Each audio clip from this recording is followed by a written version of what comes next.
Hello Year 7, I'm going to go through magnetic fields with you today, which follows on from the work that we should have done on magnets last week. Now a lot of you didn't do it, okay, so you should be feeling a little bit guilty if you haven't, and you need to go back and complete it if you haven't, because otherwise this won't make sense. Okay then, so first of all, just a little true or false quiz. So the questions are here, you can just make a note of your answers, just write true or false, okay, and then so pause the video, work through those questions, and then I will go through the answers in just a second. Right, okay, so the answers. All metals are magnetic. Now that isn't true, that's actually false. So the metals that are magnetic, you've got iron, cobalt and nickel, okay, and then steel is also magnetic because it contains iron, okay. So iron as an element is magnetic, but also steel because it contains iron. Magnets have north and south pole, that is true. Earth has its own magnetic field, that is also true. Like poles attract, that's false, okay, because it's opposite poles attract, which is the next question, which is true. And then the last one, Earth has a magnetic core, which is also true, okay. So you should have gone through this potentially at primary school, or you should have done it in last week's work, okay. So when you bring two bar magnets close together, you will have felt this in if you played with magnets, okay. So if you bring the opposite ends together, then they will attract one another. They're not sticking, okay, they're not sticking together, there's no stickiness on it, they are attracting each other, and we'll understand that why that is in a little minute, okay. If you bring like poles together, so in this case you've got two norths and two souths, those will repel one another, they'll actually push each other away, and you'll feel that resistance, okay, and it will be really difficult to try and push them together, and they'll kind of slip sideways, okay. They are repelling each other. You must remember to use that word when you're describing magnets, okay. So that's the idea in terms of how magnets behave. Now what we're going to do is we're going to understand why that is the case, okay. So magnetism is a non-contact force. So if I go back to this, when you bring the magnets close to each other, you will feel that force. They don't actually have to be touching to feel the force. They will exhibit that force even if they're just very close to each other, and you will feel them either pulling together or repelling each other, okay. So it's a non-contact force, and the reason for that is that magnets have this area, this sort of invisible force field around them called the magnetic field, okay. Now one way of showing that is using iron filings. Now if we'd been in class I would have demonstrated this to you. So what you do is you put a magnet under a piece of plain paper, and then you sprinkle these iron filings. It has to be iron because that's the magnetic material, that's very, very important. So you sprinkle iron filings over the top of the paper, and because they are inside the magnetic field of the magnet, they will behave in a very, very special way. Now at the moment they look a little bit higgledy-piggledy, okay, but if I tap the paper, what will happen is that those iron filings will actually form a shape that illustrates the magnetic field of the magnet. Now inside the on the diagram here, you can actually see where the edges of the magnet would be, okay. Now although this is done flat, the magnetic field works in all directions, but you can see around the edges of the magnet where the magnet is placed under the paper. Now you've got lots of magnetic field lines coming out of each end, and then they curve around. It sometimes looks a bit like a butterfly almost, that you've got these magnetic field lines that go from one end. It's easier to see on these bits here, and they go round to the other end. Now they have a very particular direction, which I'll get to in a second actually. Where the magnetic field lines are really, really close together, that is the strongest part of the magnet. So the magnet is strongest at its poles. Okay, obviously the further you get away from it, then the less strong the magnet is. But the magnetism is strongest at the poles because that's where those magnetic field lines are closest together. Okay, as you go further apart, you have less impact of that magnet.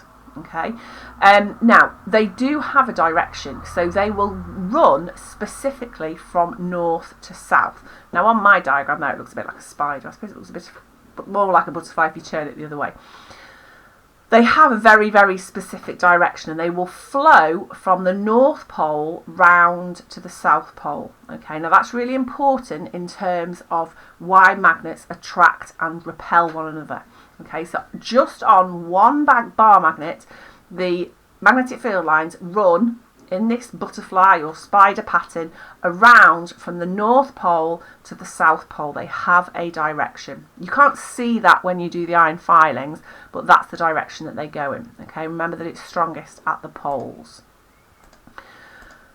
So you've got it actually showing the direction here again. So these lines here that are kind of coming out from the left-hand side, the North Pole, they would go round. If we could have the bigger picture on the screen, these would travel around and come into the South Pole. So this one at the top potentially would go round and would come in here, okay, just like these other smaller ones are doing, okay. But obviously the further you get out from the magnet, then the wider those lines become, so you can't see all of them, okay. So that's why it looks that funny shape.